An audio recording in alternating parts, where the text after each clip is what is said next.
on gagne, on est toujours un peu plus serein, mais il n'y a rien de fait pour autant, hein. On était allé là-bas pour prendre quelque chose et pour éventuellement gagner. Donc, je dis pas que c'est une surprise, mais on rentre toujours sur un terrain pour gagner. Donc, ce qui est important, et je pense que tu étais là-bas, c'était qu'on a dans l'esprit, on montre un autre visage qu'on a pu montrer, notamment sur l'entame et la première mi-temps de Nancy, mais aussi dans le jeu, mais ça passait déjà par l'esprit, essayer de progresser. Alors dans l'esprit, ça a été intéressant, dans le jeu, on va dire qu'après, pour un match, il faut que les deux équipes puissent se jouer ou puissent montrer des choses. Donc, mais bon, on doit faire beaucoup mieux, on l'a fait dans les matchs de préparation.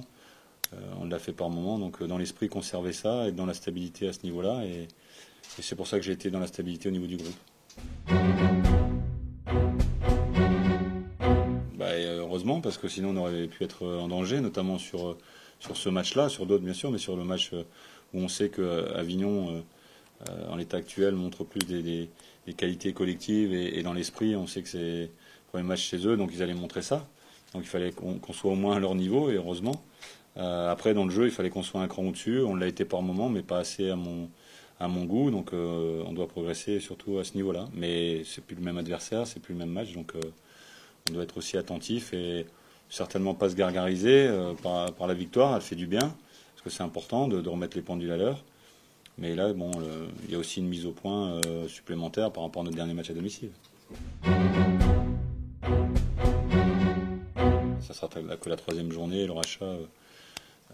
J'espère qu'il n'y en aura pas trop dans la saison. Ça voudrait dire que quand il y a rachat, il y a eu désordre avant. Donc, non, c'est juste une mise au point par rapport à. Je parlerai plus de ça que de rachat sur ce qu'on a fait, notamment le premier match devant notre public. Et là, il va être nombreux, puisque depuis mercredi, ils ont annoncé déjà 32-33. Donc, les abonnés sont revenus de vacances. Et les gens ont vu qu'Arles, on avait répondu présent. Il faudra aussi répondre présent face à une autre opposition, forcément. Je sais pas, est-ce qu'ils vont venir pour jouer, attaquer, est-ce qu'ils vont venir pour attendre? On sait qu'ils ont des attaquants relativement vite, hein, Aubameyang, Park, qui aiment la profondeur. Maintenant, comme tu l'as dit, ils n'ont pas marqué depuis un moment donné, donc est-ce qu'ils vont pas être un peu plus haut pour se créer des occasions? Je sais pas, mais bon.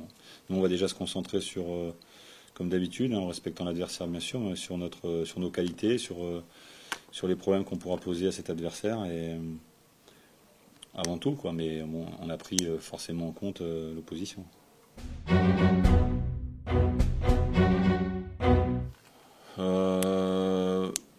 Je pense que je vais rester, comme je t'ai dit, dans la continuité. Pour l'instant, c'est l'ordre de trouver vraiment des bases, de retrouver des fondamentaux, retrouver un bon équilibre, mais c'est pas exclu que je repasse avec un système qui, pour moi, a montré que la saison dernière pouvait être intéressant. Après, il faut avoir les joueurs, il faut avoir aussi l'équilibre dans cette équipe. Bon, c'est sûr que même s'il n'y a personne d'irremplaçable, Samba m'apporte un peu cet équilibre-là au niveau défensif et offensif, étant pas là.